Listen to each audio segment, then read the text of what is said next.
Hello students, parents and policymakers. The last 40 days we've seen lots of protests by students and Gen Z, and also a lot of education is also talking about education system. For me, the most heartening thing is after a long time, after decades of what we were, there is a conversation about the education ecosystem and the fact that we needed reforms in the education system. And by the way, this is my own thing. You would also can also add a lot of things, can delete a lot of things, but the conversation has to start somewhere. And which is what I'm doing here by saying what are the issues that I think need to be worked upon as we move along to make sure that India attains its rightful place as the Vishwaguru. So what I'm trying to attempt to do at this point in time, what I'm attempting to do at this point in time is what are the kind of reforms that India requires. You may agree with me, you may disagree with me, but you please listen to me. So what we're talking about is India's education crisis and what are we supposed to be doing at this point in time. Look at some data points at this point, right? The education budget almost stopped growing. CAGR at one point in time for the previous 10 years, which is 2004 to 2014, was about 21%. And in the last 10 years, which is 2014 to 2024, it's only 7%. The compounded annual growth rate of the increase in the investment in education has come down from 21% to 7%. This CAGR I'm talking about. In 2005 to 2013-14, the budget rose from 13,098 crores to 71,059 crores, which is a CAGR of 21%, which is compounded annual growth rate is what we call it. Now, 2014 to 15 to 23-24, which is 10 years again we're talking about, the budget rose from 68,874 crores to 1,23,357 crores. Now, every government will claim that they've increased it by 55-60,000 crores. That is not the real measure. It's about what kind of amount are you spending as compared to the GDP that you have, and that's where this growth here is 21%, and here it's only 7%. The school education growth fell from 22% to 5% only. So we keep talking about school reforms. When the budget falls, where would you go? And then the higher education growth fell from 19% to 10% CAGR. This is the data that we're talking about. School education was this much in 2004, and it's now this much in terms of percentages. 22 became 5 and 19 became 10. Now the thing that I always wonder is, we as parents always invest 15-20% of a family income on children's education, and that is for middle class family. If you go slightly deeper, you will also see parents and families spending 35-40% of their family income on children's education. They also take loans on children's education. But the moment the same people became IAS officers, policymakers and politicians and ministers, they start cutting it down to 3%, 4%, saying there is no money. Would you do that if it is your own child? Would you reduce your spend on education of your own child from 20-30 that is needed to 3 and 4 because you say there is no money with you?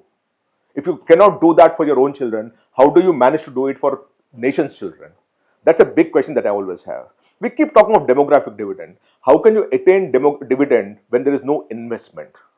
The demographic dividend doesn't accrue just because you are the most populous country and producing most number of children. It accrues because those children are productive. Those children contribute positively to the growth of the nation in terms of GDP. If you don't have a productive population, it is not demographic dividend, but it's demographic nightmare. And this is what is happening here. The CAGR of growth of investment in education has come down from 21% to 7%.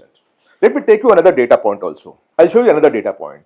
Now, these are government spends a smaller share on education. So what we're talking about here is share of the total revenue. What we did was we actually looked at the total revenue of the government and started looking at what is the kind of percentage of that revenue is what they're spending on education.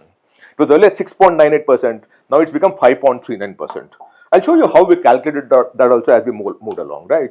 The total revenue expenditure including interest and grants rose from 57.95 lakh to 155 lakhs. The education expenditure rose from 4.05 lakh crore to 8.38 lakh crore. So this has moved 3x. What was 57 has become 155 lakh crores. But this has become 2x only. And this was against the backdrop where the government was actually wanting to spend more money on education, mind you. So it should be growing, whereas here it stagnated and actually started falling. Again, the governments will say that, listen, earlier we were spending so much money, now it's so much money. That is not the measure. How much of it is the percentage of the total income that you have that you're spending on education is what will determine the future of India. And there it's falling. The combined center plus state spending was 2.7% of GDP in 23-24. Whereas the stated aim by the Kothari Commission is 6% of GDP. unless we start spending a lot of money on education, the reforms will not kick off. We simply can't say that we don't have money, so we won't spend money on education. It is our own youth, it is our own children. And the most and biggest demand that we all must be making is we should vote for that government which promises that they'll spend a lot more money on the youth of this country, on the younger population of this country, on the education in this country. Unless you do that, this is what you're dealing with. I'll also show you some other thing. Like we actually worked on this. I'll show you the data that we worked on. Now this is the complete tabulation that we worked on. Now you look at the total receipts, and this is what is the total receipts in 2001-2, right? Which is 2,01,449. And on education, what they were spending is 8,021. One is school education, which is 3,736 crores, and higher education is 4,285. Both put together is 8,021. I hope you can see this. This 2001 to 2001 and 2, 2,01,449 crores is the total revenue, and 8,021 crores is the total expenditure on education. That makes it 3.98%.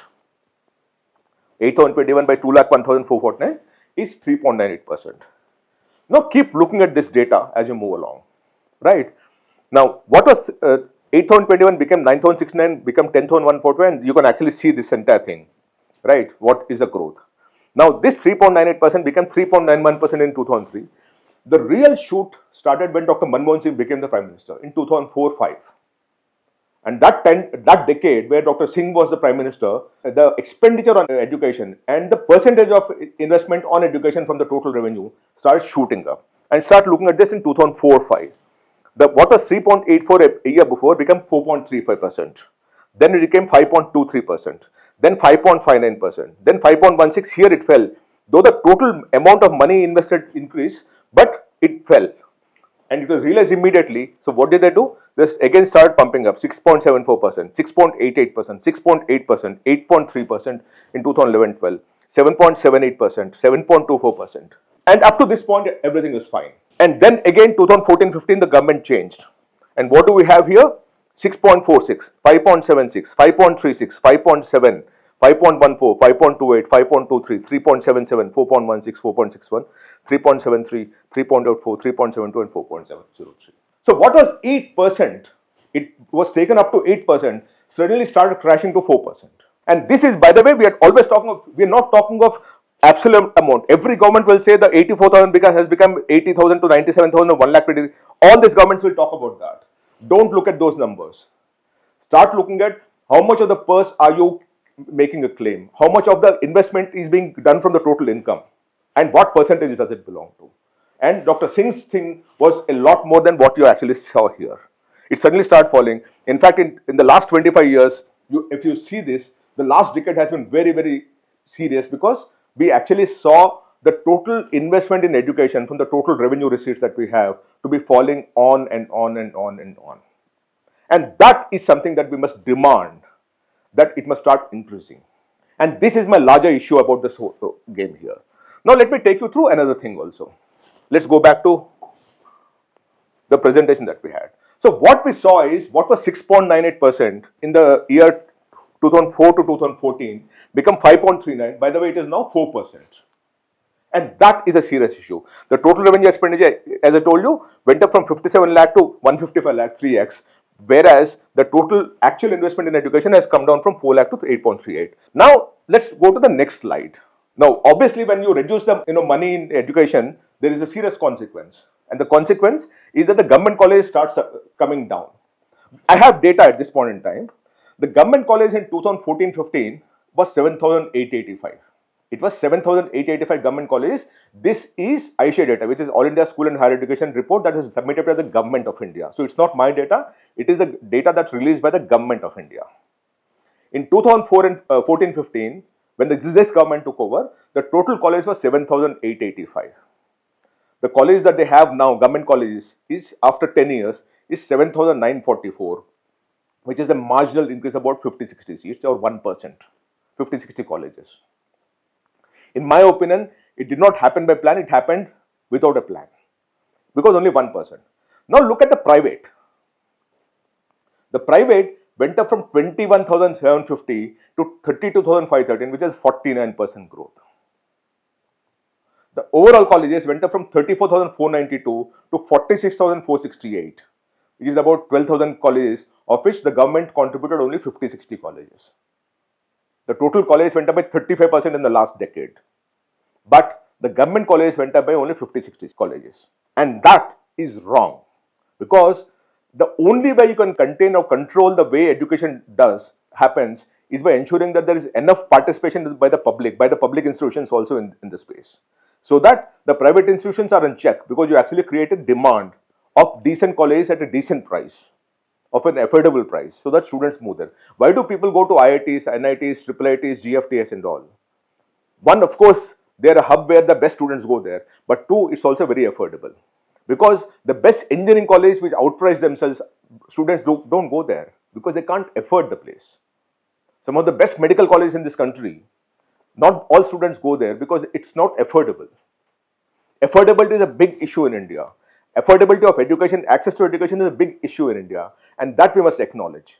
But when the government starts abandoning its responsibility of creating more colleges, more public institutions, then this is what happens. Because what we saw at this point in time is the government went up from 7885 to 7994, which is just 1% increase. The private unaided colleges went up from 21,750 to 32,513, which is 49% growth. And when you include the private aided college, which is went up from 4857 to 6011, which is a 24% growth, the total number of colleges that went up had actually, including private aided colleges, was overall private growth is 35%, right? But this went up by 49%, this went up by only 1%. And that is a serious issue. Whatever government college growth exists has come largely by accident, not by a design or by a plan. And that is a problem that we're dealing with here. By the way, I did not add the private aided college, which is 4857 and 4857 in 2014. And in 2024, this is 6011. So when you add all those things, the total number of colleges went up from 34,492 to 46,468. 46,468. These are 35% growth. This is a 24% growth. This is 1% growth. And this is 49% growth. Now, this is serious matter for you, because you start increasing or creating new colleges at all, while, by the way, all this while the population increased by 12 crores. All this has happened while the population increased by 12 crores in the country. Now, let's go to the next one. We're talking of colleges. Let's go to the schools now. Now, the second part of it. While we're doing all those things, the population of this country went up by 12 crores. Now we're coming to schools. Earlier also I talked of 12 crores. Now we're coming to schools. The total population of the country went up by 12 crores between 2014 to 2024. Now, while we're doing that, the number of schools has fallen by 89,000. When you actually start having more population, the schools should increase. But here it fell down by 89,000 schools. The government schools fell from 11,07,000 in 2014-15 to 10.17 lakhs. These again government's own data. I am not creating any data. Everything that I am presenting at this point in time is government's own data. Of course, the government came and said, listen, we are merging schools, we are adding schools, we are closing schools where there are no students and all. That is no reason or excuse at this point in time. If you really want to, ensure that there is a demographic dividend, you need to open more schools. You need to create access to schools where people don't need to walk 10 kilometers, 5 kilometers to go to a school. You need to, we as a nation are very proud that even for one vote, we open an election booth somewhere. But you don't open schools for children who cannot walk 3, 4, 5 kilometers. You have many places in this country where students have to walk, swim, and go to a particular school. And here we are closing 89,000 schools. And it is led by UP, which is 30,000 schools they closed, and Madhya Pradesh, which closed about 25,000. Rather, Madhya Pradesh 30,000 and UP 25,000 schools. This is not how you gain demographic dividend, but that seems to be happening. Private schools have kept opening even as government schools shut. A structural shift, not a one-off adjustment. So what's happened? You actually have public institutions getting closed, and in the same places possibly private college or schools also coming in. And that's how you shifted students or forced students to move from a public institution to a private institution. It happened in the college, it's happening in the schools also. Now let's move to the next one. We always talk of the importance of school education. The importance of your building up careers is always at the school level, of how you interact, how you study, how you learn concepts and everything. But what's happening is, while the private schools are opening and all, the entire responsibility of ensuring that a student gets into a good college after the school education is completed move to the coaching institutions, because we effectively demolished everything that is happening at the schools. So not just that we are opening lesser schools, but we also made sure that the schools have become less and less important in the scheme of things. The school leaving performance has been effectively displaced by a growing layer of entrance and competitive examinations. Everything that you want to get into, like if you're a student of Delhi and you can be the state topper, but you want to get into a college in Delhi, you need to write an examination called CUET. Sometime back when NEET 2024 happened and we had all the data, we actually looked at data to understand the importance of coaching in success. We analyzed 566 cities where all the students was taking entrance examination for NEET. And there when we mapped it, about 235 of those cities had some kind of a coaching institution and 331 did not have a coaching institution. You'll be shocked with the kind of success rate that you have. 89% of the students who actually cracked NEET, which is 650 plus score, which got them into a government medical college seat, were from these 235 cities. And the 331 cities contributed only 11%. That's the importance of coaching that we made, that I may be born in a place where there is no coaching is my disadvantage. And that is wrong. Because all that I have to do is to, we are actually pushing students from villages and small towns and all to the bigger centers, because that's the only way you'll be able to do the thing. You might be a state topper because the curriculum is set by you, the pedagogy is set by you, the examination is set by you, the marks are given by you, but they don't have any value. And because they don't have any value, you create an entrance examination. You discredited your own schooling system, created an entrance examination system, but that is inequitable, because either one, you need to have money to pay to a coaching institution beyond your school education, and two, you need to also have access. Even if you have money, if there is no access, what happens? And that is where most girls fall apart. They fall down because parents don't let the children travel a long distance to actually study in a different place, because there is no access to a coaching center here. And that is another problem that you're dealing with. Topper from Delhi, school cannot get into any Delhi college unless he or she writes a CUT examination. Every additional entrance exam raises the value of paid coaching, which favors students whose families can afford coaching. And the effect rewards access to coaching infrastructure over classroom learning. So you might have a classroom in your village, but if you don't have a coaching institution in your village, you will not be able to move ahead despite having scored very, very good marks in your classroom, in your school. And working against equity of public school students. So this is what is the problem. Even a topper qualifies here, entrance exam, a second separate gate. So everything, you take any higher education institution at this point in time, an all India institution, there is an entrance examination, and that entrance examination is working against the equity of students who cannot afford coaching or do not have access to the coaching in their village and town. Now let's go to the next one. Even government funded institutes now cost far more. In the last decade, one of the things that I've seen is that the fee structures have kept growing even in public institutions.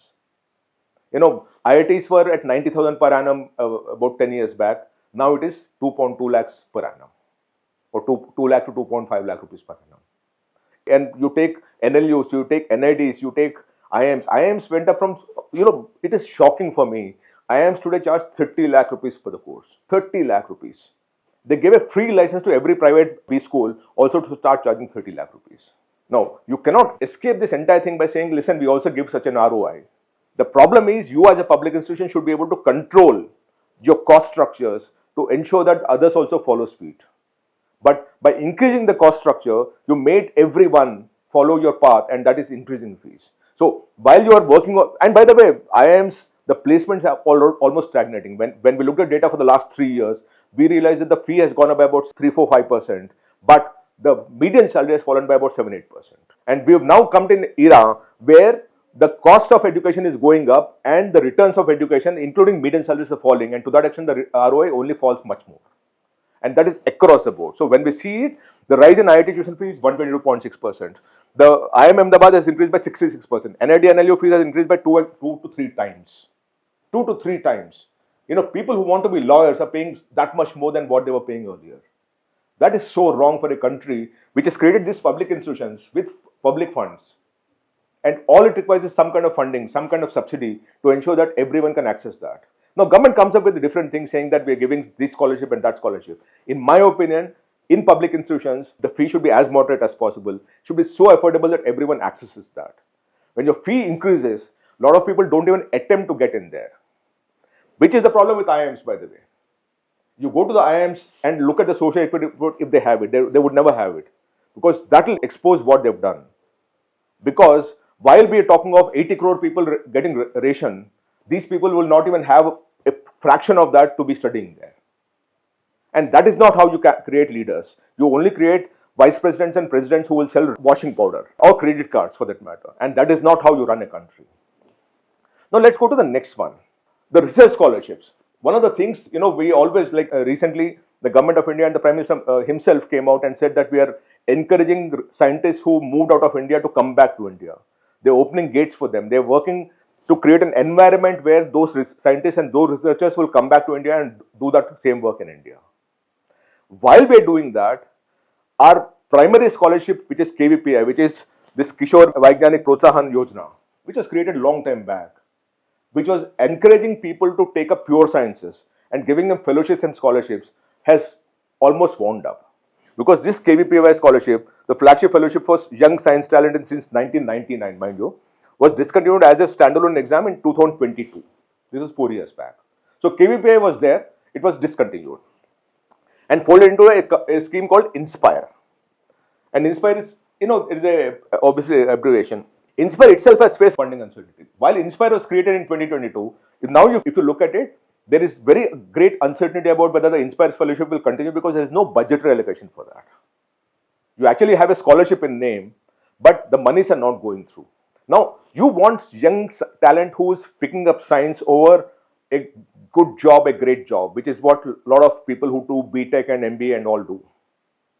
These are all people who want to be researchers, who want to be scientists, who want to genuinely contribute to national growth. But you don't have any money funding them.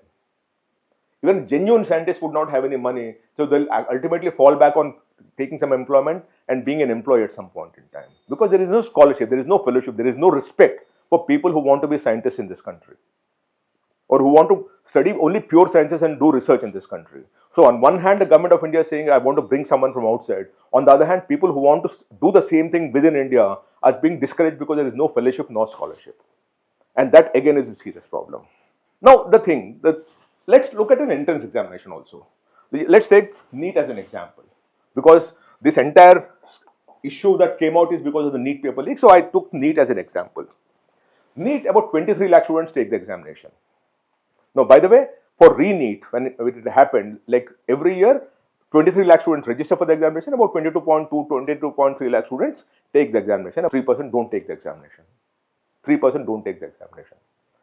But this time when the re-NEET happened, the original NEET actually had 22.05 lakh students taking the examination. And when the re-NEET happened in June, only 19.98 lakh students took the examination, which means 2,05,000 students who aspire to be doctors dropped out. And the worst thing is about 2/3 to 70% of them are girls, because girls can't travel back to the center all over again. People keep saying that, I heard some people also saying that, listen, everyone took it as an opportunity to increase their learning and score better. I think we are living in a la la land if you start, talking about those kind of stories. Those are anecdotal stories. You actually have to look at data to understand what happened. In NEET, in May 2026, when the NEET examination happened, there were 22.05 lakh students who took the examination. And when it was reconducted in June 2026, the number fell to 19.98 lakh or 19.99 lakh, and 2,05,000 students dropped out, and most of them are girls. Go answer them that, you could have prepared better and taken the exam better and scored better and got a better rank. These kind of statements are putting those people down, who simply could not go back because the travel, the books, the tickets, everything is an expense for them. And the parents have to go to a distance center and come back and all. Many people can't do that. We're dealing with India. We're not dealing with a metropolitan city. We're dealing with India. We're not dealing with well-off people. We're dealing with India, where 80 crore people still receive ration to survive. And for that, these kind of statements are a joke on them, are laughing at them. Don't do that. Now let's talk of this, coming back to the NEET issue. In the NEET issue, as I told you, about 22 lakh students, or this year 20 lakh, but typically 22 lakh students take the examination. For you to get into a government medical college seat, at rank 30,000, it will get exhausted. Now, what are the other 21.7 lakh students taking the examination for? That is for the private medical colleges, the deemed universities. The fee differential between a public institution, which is an all India institution, and a private institution, which is a deemed university, is 5 lakh to 1.5 crore. The fee here is 5 lakh in public institution. The fee here is 1.5 crore. And the moment you make it 1.5 crore, only 1% of India can afford that. So, the private medical colleges, especially deemed universities, are reservation for the rich. It is not meant for everyone. You should be able to afford to pay that kind of fee to be eligible to go there. And which is where the contest is essentially, if you take open category only, the contest is only for the 30,000 seats in the open category. And then, of course, the category is the reservation also kicks in. Right? So, this is something that you need to understand, that we're dealing with. The fee is 1.25 crore, as I told you. Cost of private medical seat out of reach for roughly 99% of India. Because 25 lakhs per annum, how many Indians can actually afford to pay that? And of the numbers that you're dealing with, now, about most number of seats now, the increase is largely in private medical space and not. So we're dealing with 30,000 seats. Let me explain to you another data. Government of India came out with a statement that about 10,000 more seats are getting added. You should be very carefully looking at where are the addition. One is adding 10,000 seats, but are they within the reach of everyone? So when we looked at the data very carefully, about 2,400 are in public space, 7,511 are in private space. So 76% or 77% of the seats are in the private space, which again are meant for that 1% only. The 99% people are going to compete with this for this 24%. It's more important and very, very crucial that we start increasing public institutions so that students can actually access that. Otherwise, you can always say 10,000 seats are added. But many of those seats, so 76% of the seats, are outside the reach of 99% of Indians. So don't keep claiming these numbers and throwing at these numbers, because what I'm doing now is drilling down those same numbers and throwing it back at you. So you added 10,000 seats, but 2,400 seats are only in public and 7,600 are in private space. Now let's look at this. The government's own report also talks about this, right? And these are 3 findings from the economic survey. I'm now talking of economic survey 25-26. What does this economic survey say? 56.2% of professors posts in central universities and other higher education institutions remain vacant as of 31/1/2025. So these are vacancy position of professors. So one is you're not opening institutions. 2, you're also now not filling in vacant posts in those institutions. 56.2% is a vacancy, that's there in public institutions in this country. That is tragic. That is traumatic. Which means you're actually admitting students, but you're not giving them a faculty to teach. All you have is a building. Then the second part of it, 75% of higher education institutions are assessed by or as lacking industry readiness, which means these people, even if they graduate, they're not employable. And this economic survey, by the way, of 25-26 of the Government of India, I'm not quoting any of my own numbers here. So one is they don't have faculty, 2, they're not employable because they're not industry ready. And the third part, 2 crore adolescents between 14 and 18 are out of school entirely. Every year this happens. About 2 crore people keep dropping out. And this is not a small number, because what happens is this. We talk of GER, which is 30% is what we want to achieve and all. That is of those people who move up to after class 12, people who clear the class 12. But what happens if students drop out in 9th, 10th and 11th? That is that number. Because it says GR is at a secondary stage is very low at 68.5% against NEP target of 100%. Nearly 1/3 of children are outside education, the stage class 9 to 12. That determines employability and higher education participation. So while we talk of GER, the scale of GER itself is down because the number of students who are passing out of class 12 is now lesser, or is lesser, not now lesser, but is lesser. It is supposed to be that, if students drop out at class 9th and class 10th and class 11th, what happens? And that is about 33% of the students dropping out each year, that is 2 crore people. Now, this is the report card that we're dealing with, which is very, very tragic, because, see, we need to start talking about beyond a person and resignation. We should start talking of education reforms. We should start demanding greater investment in education. We should start demanding greater ownership of education as a portfolio, where there is more money invested, more schools open, more colleges open, more private participation happens, more research funding happens, more scholarships happen, greater access to schools, greater access to colleges, more programs, more pure science students, funding of pure science students because they're not likely to get a job immediately after graduation, more access to girls out there and making it more easy for them to study in higher education. These are issues that government must be dealing with. It is not about a paper leak here and a paper leak there. That's also very, very crucial and important for us. But education reforms start when you actually have the intent to say that, I want to invest more money into education. And that is lacking completely in this whole thing. Now, 1 in 3 teenagers leave school before class 12. This is what I said earlier. Because what we're dealing with is this. Here it's 91%, then it's 69%, and then we move up to the NEP target of 100%, but it's 69% here. Now, this is a gap that needs to be filled in. NEP 2010 set a target of 100% gross enrollment ratio at the secondary stage by 2030. We are sitting in 2026 now, and we are dealing with 69% only, 68.5%. Actual secondary GER stands at 68.5%, meaning nearly a third of children are outside school during classes 9th and 12th, right?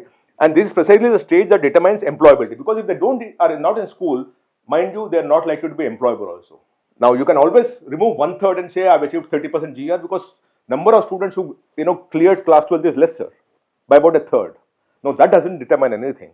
Progress lower down the system, primary GER is reported nearly 91%, is not translating into retention through the secondary years, because you're getting 91, but by the time it comes, it's now 69. It is falling. Why are they not able to retain is a question that one needs to ask. Now, which is what I'm saying. I am coming back to the fundamental issue. This is not about one resignation. This is not about one paper leak. The conversation at this point in time has to be about the education reforms.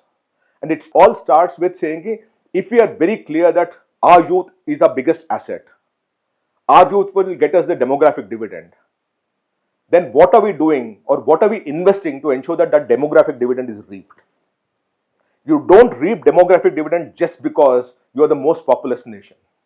You reap demographic dividend because the population that's out there is very productive. And we're not doing anything to make that population productive. I was fortunate to be born in a generation where, for me, the education cost was out of my revenue, out of the salary of my father. He doesn't need to break an FD or sell a piece of land. He doesn't need to take a loan because the cost was affordable. It was a part of the salary structure. Today, none of you, if you're an employed person, can pay the fee of your child from a normal salary. You really need to actually break a capital asset to, it's now become an investment. Earlier, it was a part of an expenditure. That's how it has risen. Tell me one single asset instrument where you don't invest but you earn a dividend. Just because you're the most populous nation doesn't get you the right to be reaping demographic dividend. Your population has to be productive, and it is a responsibility of the state and the nation to make it productive by investing in them. If you stop investing in them, be prepared for a nightmare, which is called a demographic nightmare. We actually deal with people who are unemployed, and employed people with loans on their heads who are unemployed, people with graduation certificates who are unemployed because they're not employable, institutions which don't have faculty because they're not paid or not recruited. That is a nightmare situation for us, and that is where we need to start our reforms. Our reforms must start from the first thing, which is how do we make sure that public education is good? How do we make sure that education is affordable? How do we make sure that education is accessible? How do we make sure that we as a nation are determined to invest more money in our youth, in more money in our students, more money in ourselves, so that we can actually reap the dividend? I hope this conversation helps you understand my perspective.